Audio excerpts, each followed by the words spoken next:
Archbishop Wester, thank you for joining us on New Mexico in Focus.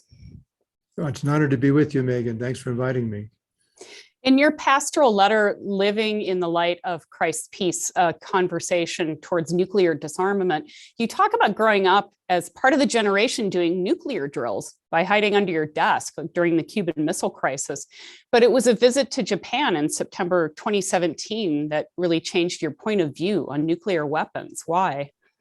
Well, the two bishops and I went on a little vacation. And part of that was to visit Nagasaki and Hiroshima. And it was really sobering, and it took us out of the vacation mode and put us into more of a reflective mode, just looking at the museums, the art, all the different ways that the atomic bombs, the effect that they had in Japan, the pictures of people suffering after the attack. And it was just so horrific, and especially with the children. I mean, the whole thing was difficult, but I read that the children saw the bright light and they ran to the window to see what the light was, and I can only imagine what happened either then or shortly after with the exposure to the radiation. So, and then coming back to Santa Fe and taking friends, through the museums and all that, and seeing, well, here's where those very bombs were built and manufactured and sent off to Japan. So it just really,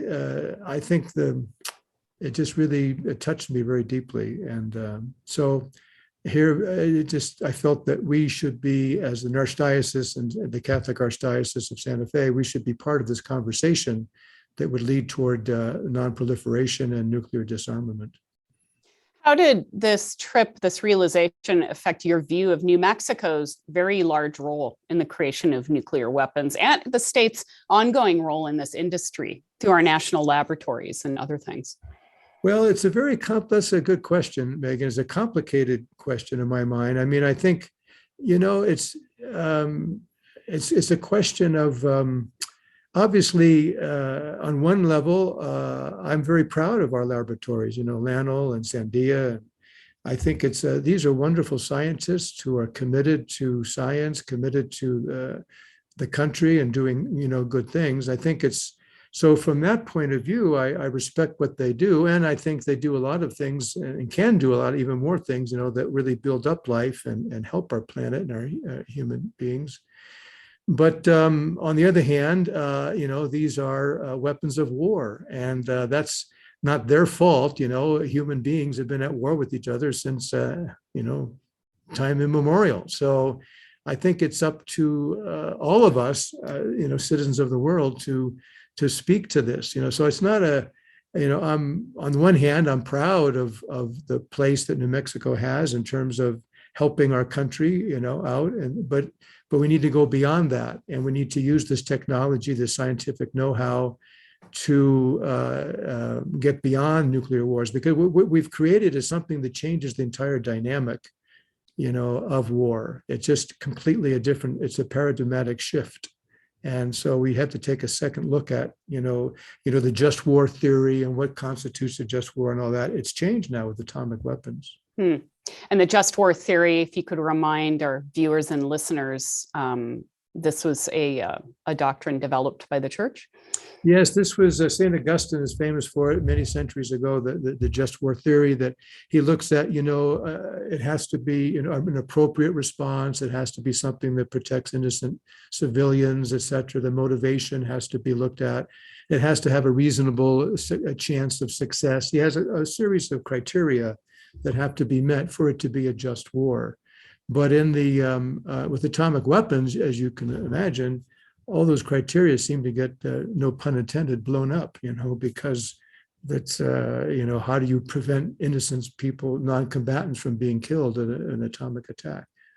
The whole world would be destroyed, conceivably. Going back to Japan and Hiroshima and Nagasaki, my father served in the Pacific in World War II, and his ship swept mines ahead of large invasions. I bring this up because despite his Catholic faith, he was internally divided over what the right choice was with that first bomb in Hiroshima. Given what we knew about Japan's seeming unwillingness to surrender, but you note in your pastoral letter, there is historical debate on how necessary these bombs were.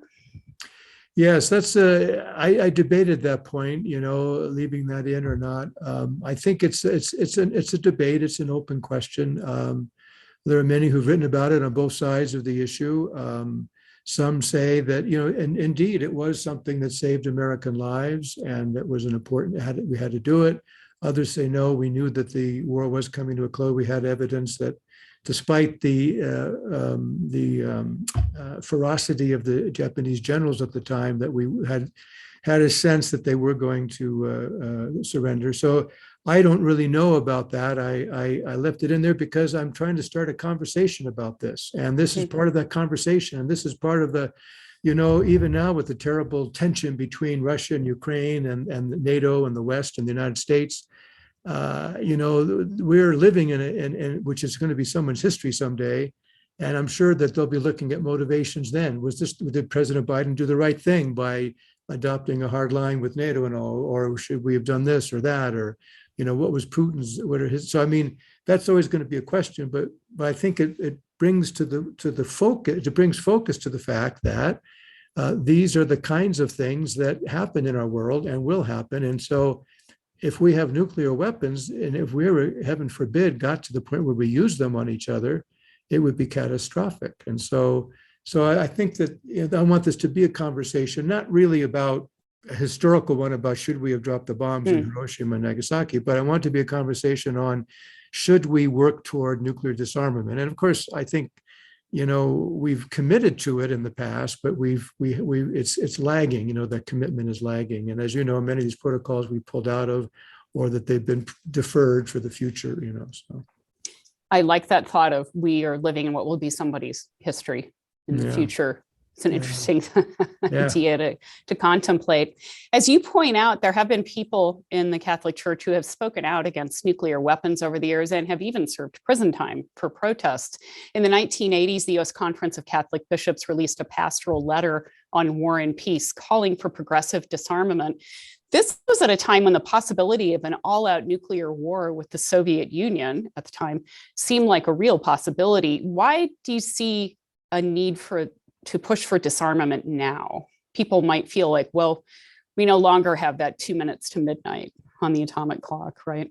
Right. And I think that, back in 1983, when the bishops of the USCCB wrote that pastoral, I think they were, moving toward that direction of disarmament. And at that time, though, there was still a belief in deterrence. And I think that, and the church, as I understand it, the Catholic Church and other religious denominations, held that there was a morally acceptable, it was morally acceptable to have nuclear weapons for deterrence. But I think we see now that Pope Francis has changed that considerably when he went to Hiroshima in 2019 and he gave his speech there. And he said that the mere possession of nuclear arms is immoral. That really changed the whole landscape of the moral question of having nuclear arms, in my view, and the view of the Pope. And I think that he's right, because I think that they're so destructive and they're so powerful, more powerful than we can even imagine. I mean, the bombs, sadly, that were dropped in Japan in 1945 were like little pop guns compared to what we have right now. And so, and the number of the weapons that we have, that we in Russia have, you only need a few hundred weapons for deterrence. We have thousands. And we do know that from documents that have been made available to the public that we have plans, we've strategized, for first strikes. Generals have talked about that. So it's not simply deterrence. There have been. So I think that argument is off the table, in my opinion. And now we just have to really be serious about nuclear disarmament. Many of the scientists in the Manhattan Project were focused on creating the first bomb before Nazi Germany created it. And some even had fled Nazi Germany. And I bring that up because today there are people working in the national laboratories who may have a similar sense of mission by protecting the nuclear arsenal. What would you say to them? Well, I would say that the nuclear arsenal it's a false sense of protection. It's a false sense of security. I know that, we all feel that we watch, Rambo-like movies and the powerful United States but it's a false sense, because it's not protecting us. As a matter of fact, it's probably our greatest threat, I would say. in the world today. We talk about Pope Francis talks about Mother Earth, our common home, and climate change, and doing what we can to help the Earth. Well, here's a huge threat, that if this ever was unleashed, that it would be catastrophic. So I don't think that it is by modernizing our weapons, by continuing to develop them, we're not protecting anybody. That's just not true. The real protection of humanity, of the globe, of the world, would be for us to come together and to use diplomacy, to talk with one another, and to work out our differences that way, and to get rid of nuclear arms. I'm not naive. I realize that a lot of these countries are not going to just go, oh, okay, well, what a fine idea you have, Mr. President. Well, let's all do that. It's going to be difficult, and we hope we can avoid even war with conventional armaments. But the point is that I compare it in my own mind, even to the argument we talk about with guns. If you've got one of those automatic weapons, you can kill a lot of people in a very short time.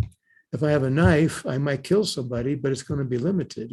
So both are bad. We want to get rid of all instruments of destruction and weapons like that, but in the sense to be used for war. But I think in this case, we need to get rid of nuclear armaments because they're so destructive. New Mexico is a poor state, as you know, with very few industries producing well-paying jobs. The national laboratories represent billions of dollars of economic impact. That includes businesses that rely on work with the labs. What if people face losing their livelihoods if disarmament brings an end to the nuclear industry here? It's my view, and I realize, again, this is a very good question you ask, and I have a deep concern for many of our Catholic people and all my fellow citizens in New Mexico work in the labs, and that's their source of livelihood. But I really firmly believe that this would not endanger that, because if we were really to pursue this nuclear disarmament, it would require even more from our labs, because that's going to take all kinds of technology to verify. We're not going to just accept the fact that a certain country says, okay, we've gotten rid of them. Oh, thank you very much. We'll send you a thank you note. No, we want to, as President Reagan said, trust but verify. That's a huge industry right there, to make sure that everybody has indeed disarmed, and to make sure that we have ways that nobody, especially a rogue nation or terrorists, could not come up with a nuclear bomb. So that's going to, and I think also there are many, many other things that our labs are already doing that promote life instead of destruction. And I think that would be, I would compare it myself to any, in the Industrial Revolution, the computer revolution, when there've been these huge, macro transitions in our world. I know that there will be some people, no doubt, individuals, it might be hard and not easy to make the transition.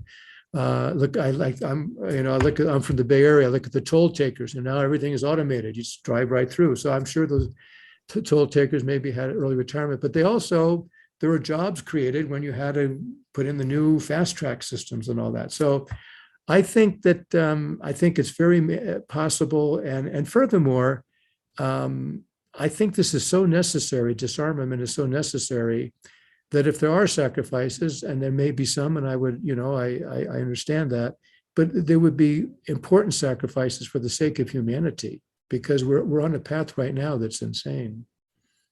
As you note in your pastoral letter, and this is a quote, in recent years, Pope Francis has led the church in a dramatic shift away from supporting nuclear weapons and deterrence to denouncing them as immoral, calling for their complete abolition. And in 2017, Pope Francis publicly declared that nuclear deterrence is morally unacceptable. I need to ask you, given the numerous revelations of widespread sexual abuse in the church, which also failed to address these abuses for years, how challenging is it to take a moral stance such as this letter does and ensure that people will receive it in the spirit that you intend? Yes, that's true, Megan. I acknowledge that. I think that the sexual abuse scandal has been a terrible, terrible blight in the Catholic Church. And it's not just the Catholic Church, of course, but it certainly hit the Catholic Church very hard. And it's something that And I think it does very much weaken our moral voice. There's no doubt about it. I don't think, however, though, that means that we should be silent. I think we still need to speak up and still hope that people will respond. I think that some will point to that. They'll say, well, I'm not going to listen to them. I mean, they couldn't get their house in order, with the abuse scandal. So what do they know? That would be, of course, not a logical argument. That's not a reason to dispute, what we're putting out in the letter. But I think some people will say that, and that's unfortunate, and I regret that.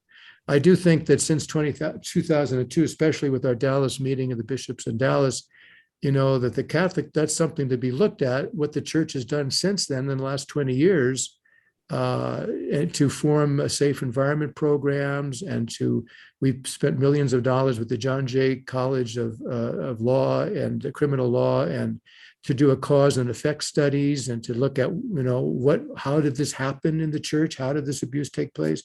So I think the church has done quite a bit. Again, there'll be many people that, will say, oh, that was wonderful. We respect what you've done. Others will say, well, big deal. They're not going to be too inclined to pat us on the back. But I do think that we've done a lot. And frankly, if you look at the statistics and look at the number of abuses taken place since these programs, it's low. So I think, there's evidence that the church has worked hard to really do the best we can and to rectify those terrible, terrible sins. And secondly, I think that the document speaks for itself. The logic, of the importance of nuclear disarmament, hopefully will speak for itself. But you do raise a good important, and I'm glad you raised it because it needs to be said. How do you feel about how the letter has been received so far, I guess, in light of that reality? Do you think that the dynamic we just talked about has impacted that at all? I haven't heard that, no. I think I did hear one or two people, in passing, say something like that. Very, kind of in passing, but nothing. The response I've gotten mainly has been very positive, actually.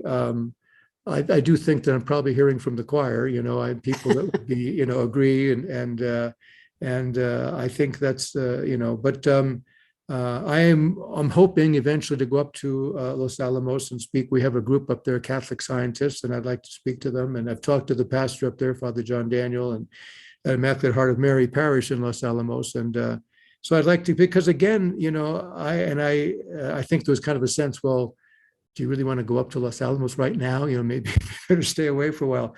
But I wouldn't go up there to debate. I would go up there to learn and to convert. My whole point in this is to start a conversation about it, to hear what people have to say. And that's the only way we're going to get to this goal, because there may be some people who bring up very valid objections that I need to hear and I need to learn from. And so we need to talk about those and to see what those would be. And given those objections, how can we take them, and how can we still come to this end of nuclear disarmament? So I'm not, I don't want to, start by, Pope Francis, I think, famously said, yes, the bishops of the church are teachers, but a good teacher has to listen first. So my hope would be to listen to people and what they have to say. And I hope then they would in turn listen to me or to us and see how we can make progress in this. It's a bit less confrontational than the tactics some have taken to speak out against nuclear weapons from the church in the past. I'm thinking of Dorothy Day. I'm thinking of the nun you mentioned in your pastoral letter. Mm-hmm. Yeah, and Father Louis Vitale, they had a more, it was not a, well, it was, they broke the law. I mean, that's clearly what they wanted to do. They wanted to make a statement, and that was, and there's a room for protest, I think, within reason. I have my own opinions on that, but I do think there's a room for that, and there's a room for prophetic voices and to get people's attention. And there's always going to be a judgment call how best to do that. And if you're making more friends than enemies, that's a judgment call. But I admire people who feel strongly on these issues, but I believe that the best way to do it is to continue to try to dialogue and get to our elected representatives. And, we've presented this pastoral letter to President Biden and his people in the West Wing, and hope that it gets to him. And we're going to do the same with our elected officials here in New Mexico. Your letter is also a call to nonviolence, which goes beyond nuclear weapons. You invoke Martin Luther King, who says Jesus calls on us to love our enemies. In some ways, this is far more challenging a call than seeking nuclear disarmament. How realistic is that? Well, that's, again, and that's a good question, Megan. And of course, it's a very American question. We are very utilitarian in the United States and practical. And yes, it is. But I believe you got to put the cookie jar of pie. I think that I think it is realistic. I think, though, that, again, I'll have to speak in my own terms as a person of faith and in the Catholic faith. I believe that the most persuasive arguments are made, in humility, and are made in peaceful ways, and that the best approach is not to use power, but to use the way of the cross. For us, Jesus said, "Those who live by the sword will die by the sword." And so I know that it does sound very naive, to live in peace, but I firmly believe that planting those seeds will produce great fruit in the future. I also believe that it's going to take a long time. I don't, human nature being what it is, that flight or fight instinct that we have in us. And then even now we see it so exacerbated with the polarization in our country and the world and our church, even the Catholic Church, so there's a lot of, it's hard for people to sit down and really listen and really, peacefully and to solve their problems peacefully. But I believe you have to start someplace. And I do believe we have to embrace the fact that Jesus proclaimed a gospel of peace. He was very clear on that, that he died for it. I mean, when he was in front of Pontius Pilate, he didn't call down the legions of angels, to wipe them out. He just, went to his death in the way of the cross in a very vulnerable way. But I think we see a lot of examples where that vulnerability is very powerful, and where it can, the pen is mightier than the sword, they say. Let's hope so. And you say in your pastoral letter that, and you've been saying in our conversation, you want to start a statewide dialogue around these issues. How do you see these proceeding? What will they look like? Well, I think, one example I gave already would be if I go up to, Los Alamos, but that's just me. I would like to see our parishes, for example, and their peace and justice commissions and committees, maybe take this up as a topic. And I'd like to see us, writing to our elected officials to, express our concern about this issue. I think, people can certainly, there's a lot written about it. People can educate themselves about the matter instead of just accepting what we hear, but to really go into it and investigate it and read about it. We put in the letters a lot of practical things that people can do, enabled to kind of further the conversation. I think that the more we think about it, pray about it, read about it, then we'll be able to kind of converse with others and to really talk about it. I think our elected officials, that's a very important conversation, I think, because they have the power and the ability to, as our elected officials, to serve us and to serve this cause. And, if they really see that people are serious about it, I think they'll respond. I mean, let's face it, they want to be reelected. It would appear, from my experience, that elected officials like to be reelected, and they seem to make decisions on that. And whenever we go to talk at the Capitol in DC or here in New Mexico at the Roundhouse, I hear that all the time. Well, Archbishop, this is an election year. Let's talk. We'll do this later. So I'm discovering now that just about every year is an election year for somebody. So I think that if we can convince them, and I've talked to them and they say, well, you need to let us know. I mean, I remember even talking to Speaker Pelosi years ago on immigration.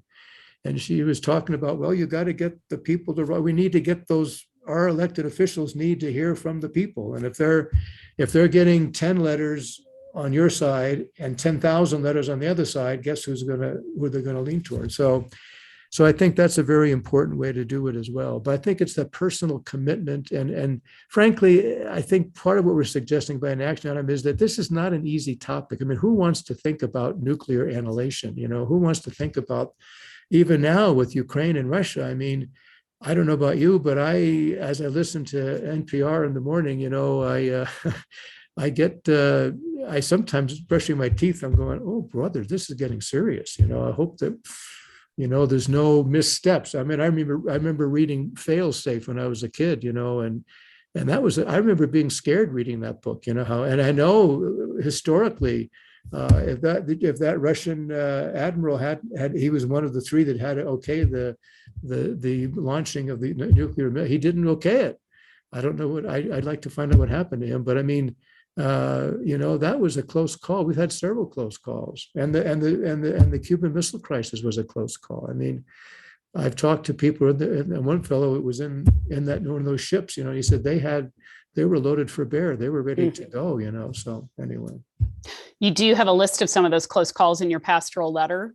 I don't know if people know just how many close calls we've had over the decades. Right here in Albuquerque, a bomb was dropped. Luckily, it didn't fire because of it was really my research, it was a switch. It was a little on-off switch, a little low voltage switch that didn't fire properly. The other things did go, and then it didn't, and that didn't explode. But yeah, and again, Murphy's Law. I mean, you can live with Murphy's Law if you're going to maybe stub your toe or, something like that. But with nuclear weapons, Murphy's Law makes me nervous. How can people be involved in these dialogues? You mentioned some of the parishes, social justice committees, but I think you want to engage beyond even Catholics. You want to engage everyone. Right. I think Pax Christi, for example, is a Catholic group that's been around for 50 years almost. And they've been doing a lot of work in this regard. A lot. I'm discovering, writing this peace pastoral from a pastor's point of view, but I'm on a steep learning curve. I'm learning because I've heard from a lot of people and all kinds of groups, Nuke Watch here in New Mexico, and all kinds of groups, Plowshares, and all kinds of groups that are working on this. So I think by investigating, going online, investigating all these groups and seeing what they have to say, supporting them, financially, these are all ways of helping to further this cause, I think, and showing our concern. But you want to have dialogues, so you want people to be in here who might not be in support of these groups, right? Who want to be talking about working in the industry or other issues. Exactly. I think that's very important because if you just talk to people who agree with you, you don't get very far. We've got to, and that's why I said earlier, we got to really talk to people. I think it's more productive in a way, once we've done our homework, to talk to people who do disagree and to find out why. And to see, well, are they right? If they are, then we need to change our view, maybe, but I don't believe that's true. I think, but I think that we need to engage that conversation, and the truth will set you free. And I think we mustn't be afraid of the truth. And we want to, if someone says something that's an objection, we need to listen to that. And there may be some very valid, and of course, a lot of this too is, it's temporal, it seems to me, in other words, people may give objections. We'll say, okay, I can see where that's true today. For example, today, February 9th, is probably not a good day to talk about, what the United States is going to do to reduce our nuclear armaments. Right now we got to get this Ukraine crisis, de-escalate that, and we have other things to tend to. But I think we need to say in the long run, and open this up and really see what's possible, and not look at it as all these peaceniks, they're just a pain in the neck, they're preventing us from moving forward. Another thing that I think I have to say, and I it's follow the money. There is a lot of money in the nuclear armament industry. I remember getting sick to my stomach when we, at our first, time we went out in Iraq, and I got a fax. In those days, faxes were more popular, and advising me to buy stock in this nuclear armament, and in this armament. They make guns, and I thought, isn't that awful? To be honest, weaponry. The United States is one of the largest suppliers of weapons in the world. And there's a lot of money, and so there's going to be a lot of objections to looking at nuclear disarmament, and a lot of objections to living peaceably. So we have to learn, I guess, for people to make money out of peace instead of waging war. Well, Archbishop Wester, I appreciate you taking time to talk with us. Well, thank you, Megan. It's been an honor, really, and a joy to. I've heard your voice so much over the years. It's nice to see your face. So thank you very much. Appreciate you. Thank you.